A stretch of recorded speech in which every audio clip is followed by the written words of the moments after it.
So imagine shutting down your work computer on a Friday evening, right? You head home, you think your network is completely secure for the weekend. Yeah, you've done your part. Logged off. Exactly.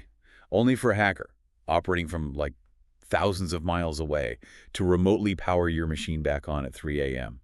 And they do it just to steal the digital keys to your company's entire software factory. Oh, wow. Yeah. It's a terrifying thought. It really is. And you are joining us for a custom-tailored deep dive today. And we are looking at a world where these kinds of scenarios are, well, they're no longer hypothetical. Right. They're happening right now. Yeah. Looking at this incredibly dense global briefing from Friday, July 10th, 2026, you've got geopolitics, enterprise tech, education, and even sports, all just colliding at once. It's a lot to take in, honestly. It is. But our mission today is to track a very specific central theme emerging from all your sources.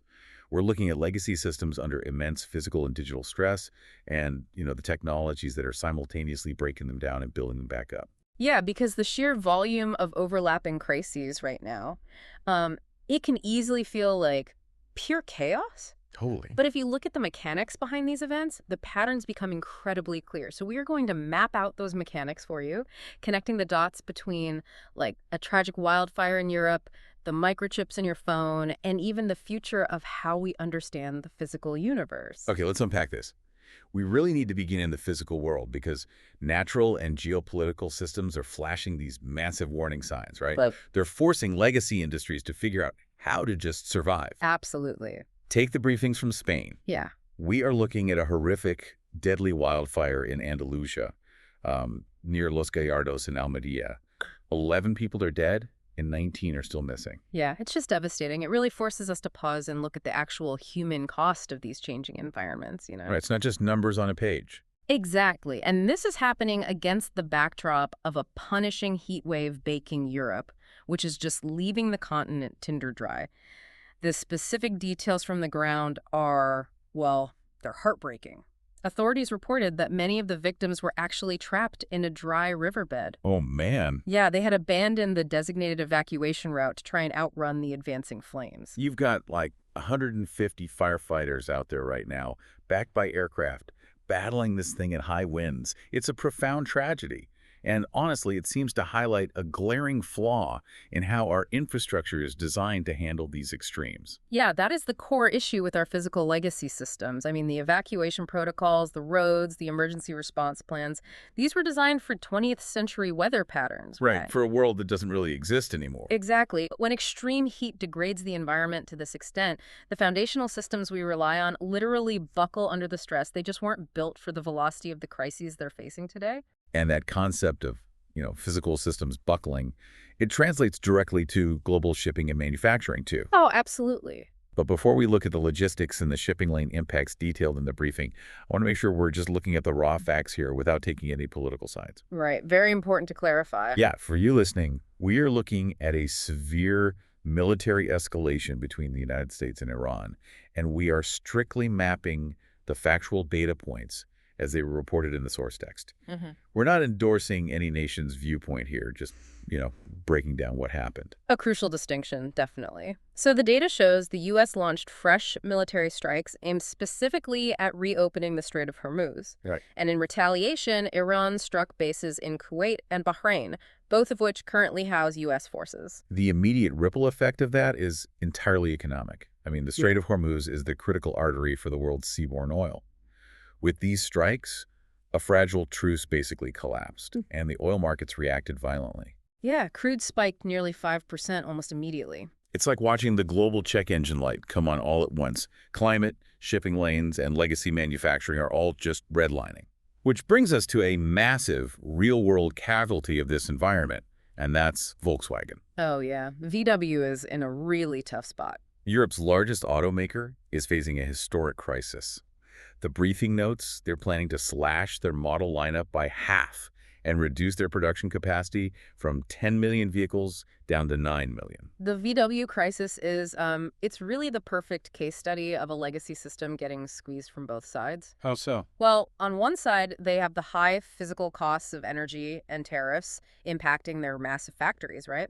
But on the other side, they are facing this existential threat from Chinese EV competition. And their workers aren't too happy about it either. Exactly. The labor bloc on their supervisory board is fighting this 4-year restructuring because tens of thousands of jobs are at risk. But the real bottleneck for VW isn't just the price of energy, it's the architecture of the cars themselves. I want to dig into that because the briefing mentions they are struggling to match their rivals. How exactly are the newer EV companies outcompeting a giant like Volkswagen? I mean, VW knows how to build cars. They do, but it comes down to the tech stack.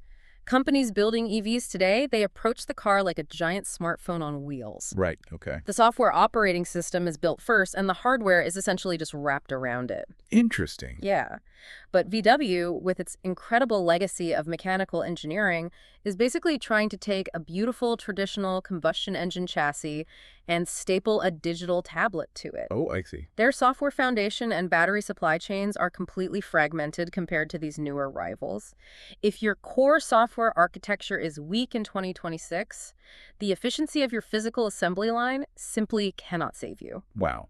And realizing that the digital architecture is now more important than the mechanical parts, that leads directly into the vulnerability of global supply chains, right? Because if a vital shipping lane like the Strait of Hormuz is at risk, you aren't just worried about oil anymore. You're worried about the logistics routes moving processors, batteries, and, electronics from Asia to the West. Yeah, which explains why the biggest tech giants are desperately trying to physically rewire their supply chains closer to home. The hardware hedge is in full effect right now. Companies are realizing that digital supremacy requires actual physical security. Look at Apple, for instance. They just signed a multi-year deal with Broadcom worth over $30 billion to design and produce more than 15 billion custom wireless chips right in the U.S. It's a massive shift. Yeah, and they are explicitly framing this move as a hedge against the geopolitical fragility of their Asia-heavy supply chain. If we connect this to the bigger picture, physical location matters more than ever for digital goods.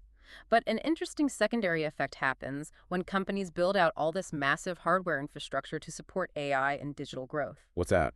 Well, the underlying compute power itself becomes abundant.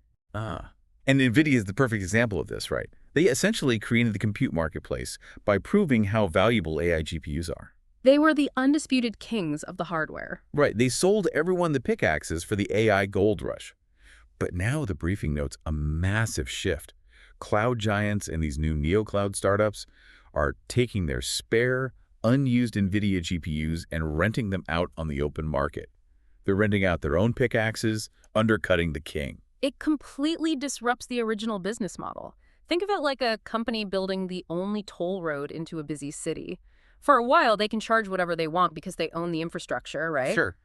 But suddenly, all the people who bought houses along that road start paving their own driveways and renting them out to commuters for half the price. NVIDIA's own customers are now acting as secondary providers. That is a brutal position to be in. They enabled an ecosystem that is now eroding their long-term pricing power. Exactly. Market dominance during a boom is not the same as permanence. Yeah. And because that AI compute is becoming a cheap, highly available commodity, we are seeing a terrifying ripple effect in cybersecurity. It's very concerning. Threat actors are scooping up this cheap AI horsepower and weaponizing it to move faster than human defenders can physically react. Yeah, the timeline of cyber attacks is compressing in ways we just haven't seen before. The briefing highlights an incident where AI-assisted attackers completely overran a large AWS cloud environment. And I mean everything: applications, cloud infrastructure, source control systems, full compromise in just 72 hours. 3 days. Right. How does an AI physically move through an enterprise environment that quickly? Well, it removes the human bottleneck. Historically, a hacker gains a tiny foothold, then spends days or weeks manually typing commands, searching for directories, figuring out permissions they actually have. Right, lots of trial and error. Exactly. That's tedious work. But AI automates all that reconnaissance. The moment it gets inside, it runs scripts that adapt in real time, instantly mapping the network, identifying misconfigurations, and escalating privileges without ever needing a human to hit the enter key. 3 days to own the entire digital environment is the new reality. And it's not just speed, is it? The methods are changing too. Take the Team PCP wave of supply chain compromises feeding into the VECT ransomware operation. Yeah, that's a nasty one. The briefing says attackers are tampering with open-source packages to harvest trusted credentials for CI/CD and build pipelines. Now, for you listening who might not be a software engineer, what exactly is a CI/CD pipeline and why is this so dangerous? So, think of a CI/CD pipeline as the highly secure conveyor belt inside a software factory. It stands for continuous integration and continuous deployment. Okay, a conveyor belt. Right. It's the automated system that takes the code developers write, tests it, packages it, and ships it out to customers as an official update. Hackers aren't trying to pry open the back window of a finished application anymore. They're going right for the source. Exactly. By compromising that conveyor belt, they are stealing the keys to the factory itself. They insert their malicious code into the official, trusted software updates before they even leave the building. So they are pre-positioning themselves, basically walking right through the front door. Yeah, it's a terrifying reversal of the traditional kill chain. And if they don't do that, they just wake up your computers in the middle of the night. This detail about the Everest ransomware crew is wild. It says they are using a purpose-built, obfuscated .NET binary to trigger wake on LAN.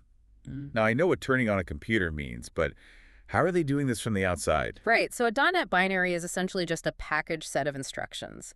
The attackers obfuscate it, meaning they scramble the code so it looks like harmless gibberish to standard antivirus software. Once inside a network, this hidden instruction targets a very old fundamental networking feature called wake on LAN. It sends a specific electrical signal, what they call a magic packet, directly to the motherboard's network card of a sleeping computer, forcing it to power on. Wait, so turning my computer off for the weekend isn't even enough to protect my network anymore. They could just wake it up. Yeah, they wake up dormant machines at 3 a.m. so they can encrypt them, maximizing the blast radius of a single intrusion. Wow. It's no wonder the European Commission is rolling out a massive action plan to manage AI and cybersecurity. I mean, they are desperately trying to build a structured approach to counter these automated intrusions and deepfakes. Yeah, regulators are realizing they can no longer just react to specific breaches, right? They have to govern the underlying automated tools that enable them in the first place. But the duality of this technology is staggering. I mean, the exact same underlying AI architecture that is being used to breach enterprise servers in 3 days is simultaneously being deployed to solve the deepest mysteries of the physical universe. It is the ultimate double-edged sword. Here's where it gets really interesting. Scientists just unveiled an AI simulation that models neutron star mergers. Oh, this is fascinating. It maps out how these massive cosmic collisions forge the universe's heaviest elements across unimaginable stretches of time. The idea that the atoms in your gold wedding ring or, the platinum in your phone can now be traced back to cosmic collisions by the exact same tech that just dropped as GPT 5.6. It's incredible. It really expands the horizon of what computation can achieve. And researchers are pushing it way beyond just running simulations, too. Physicists at UC Irvine didn't just use AI to crunch existing numbers. They built an AI system that autonomously invents entirely new particle physics theories. The briefing mentions this is to explain neutrino mass, and that it sits outside the standard model of physics. Could you break down what the standard model is and why an AI is needed to step outside it? Sure. The standard model is basically the master rulebook for how the universe works at a subatomic level. It describes the fundamental particles and forces. Okay, the rulebook. Right. But it has a glaring hole. According to the rulebook, these elusive ghost particles called neutrinos shouldn't have mass. Yet experimental evidence proves that they actually do. So the math doesn't match the reality. Exactly. And human physicists have struggled for decades to rewrite the math to explain this. So this AI was designed to autonomously generate new, testable mathematical equations, new theories entirely, that human researchers can then go and evaluate in the real world. It's literally inventing new math. Yes. And it's happening right as OpenAI officially ships GPT 5.6, ending that government-ordered delay. Reading the reactions, users are completely split. Half are in genuine awe of its reasoning speed, but the other half are experiencing what they call frontier model fatigue. Yeah, people are just getting used to the magic. Right. There's so many flagship models right now, people are getting numb to it. But what's fascinating here is the philosophical shift that kind of gets lost in that consumer fatigue. When you look at the UC Irvine example, AI is no longer just a really fast summarizer of Wikipedia articles. Right. It is crossing the threshold into becoming a genuine theory-inventing collaborator in fundamental science. It is actively expanding the frontier of human knowledge. Which brings us to a massive societal wall we are about to run full speed into. Oh, definitely. If AI is capable of autonomously inventing theoretical physics models and also automating cloud hacks over a weekend, how on earth do we prepare the next generation to actually live and work alongside it? That is the defining crisis for modern education right now. Every time Apple reshores a chip factory or an AI invents a new physics theory, it sends a demand shock straight down into K-12 STEM programs. Right. The skills required to navigate the world are literally changing monthly. And schools are just scrambling to adapt. Yeah. In Maryland, school districts are facing a strict fall deadline to set their first comprehensive AI policies. Yeah. Administrators are literally calling it summer homework for the adults. They have to figure out how to protect student data privacy, redefine what academic integrity even means, and somehow train teachers to use these tools on the fly.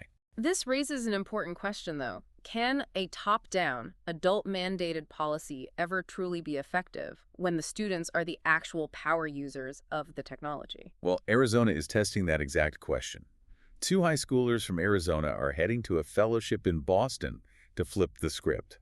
They are drafting a national model AI policy for schools across the country, written from the student's perspective. Which makes a lot of sense. I have to push back a little here, though. Is it really a smart idea to let teenagers write the rules for how they use AI in the classroom? Isn't that a bit like letting the fox guard the henhouse? I mean, they're the ones who benefit most from using it to cut corners on their homework. Well, it's completely natural skepticism, for sure. I'll think back to 10 or 15 years ago when schools first tried to enforce blanket bans on smartphones in the classroom. Oh, right, the phones just went under the desks. Exactly. Strict prohibition doesn't work when the technology is ubiquitous. Organizers for this fellowship argue that if you involve the students, the resulting policy reflects the actual mechanics of how young people use the tools to learn, not just how adults fear they use them to cheat. It's a fair point. A policy rooted in the reality of their daily workflow is far more likely to be respected and manageable than a draconian ban the kids already know 3 different ways to bypass. That makes total sense. You can't regulate a tool effectively if your policy is completely divorced from the reality on the ground. Nope. Still, processing all of this for you listening, deadly wildfires highlighting physical fragility, global supply chain conflicts over energy, automated hacking, the universe's origin, and completely overhauling our education system. It is a heavy reality to sit with. It really is. Humanity desperately needs an emotional outlet when the systems around us feel this complex. We always look for a release valve, right? Right. And looking at the sports section of the briefing, the world is delivering exactly that kind of escapism right now. Yes. The 2026 World Cup is down to its final matches, with the semifinals playing out on U.S. soil. Atlanta is absolutely buzzing. But what's capturing the global internet isn't like a spectacular goal, it's a feeling. Yeah, that video. A clip of a single heartbroken Japan fan crying in the stands after a crushing exit has gone massively viral. It perfectly synthesizes the collective agony of an entire fan base. In a world increasingly driven by automated efficiency, that image is just a burst of pure, unfiltered human emotion. And over Wimbledon, the drama is peaking in a very similar way. The men's semifinals are set on center court. You have Jannik Sinner facing Novak Djokovic, 2 absolute machines of precision tennis. Legends. But the story everyone is actually talking about is the other match. Alexander Zverev is playing Arthur Ferry. A British wildcard. Yes. A wildcard ranked far, far outside the game's elite. Ferry is on this incredible Cinderella run, upsetting highly ranked players on his home soil. The crowd has completely adopted him. They're writing every single point. So what does this all mean? Why, in a dense briefing filled with quantum physics, AI cyber threats, and geopolitical crisis, do we care so much about a wildcard tennis player? Because it represents the exact opposite of the highly calculated algorithmic world we've spent this entire time unpacking. I mean, a machine can calculate the optimal angle of a tennis swing, but it simply cannot model the pressure of a hometown crowd on center court. Exactly. Amidst all this intense systemic news, an improbable wildcard run pulls us completely off the sidelines and out of our anxiety. It reminds us of the beautiful, messy unpredictability of human effort. You simply cannot model Arthur Ferry's heart on a rented NVIDIA GPU. Well said. And that contrast perfectly frames the journey we've taken through your sources today. We are living in a compressed moment where the very foundations of how we manufacture goods, how we secure our digital infrastructure, and how we understand the basic laws of physics are being rewritten by technology. Yeah. The legacy physical systems are cracking under immense pressure, but entirely new, breathtaking digital capabilities are emerging from those cracks. It definitely leaves you with a lot to chew on. But I want to leave you, the listener, with one final, slightly provocative thought to mull over as you go about your day. We talked deeply about AI being smart enough to autonomously invent theoretical physics models, and hackers weaponizing that same intelligence to map and break into complex cloud networks in just 72 hours. Right. What happens when we ask AI to find the loopholes in the very rules we are writing to govern it? Oh, that's a chilling thought. Think about it. When those Arizona high schoolers finish their model AI policy, or the European Union finalizes its massive cybersecurity action plan, will the first entity to figure out how to break those carefully written rules actually be an AI? Will we soon reach a point where our societal systems are so immensely complex, we have to ask AI to write the laws that govern AI? It's the ultimate feedback loop. If the global check engine light is on, the AI might soon be the only mechanic that understands how to read the diagnostic codes. A mechanic that continuously builds and upgrades itself. Well, amidst all that heavy lifting, remember that there's always something out there like a screaming tennis crowd backing a wild card at Wimbledon worth smiling about. Thank you for taking this deep dive with us. See you next time.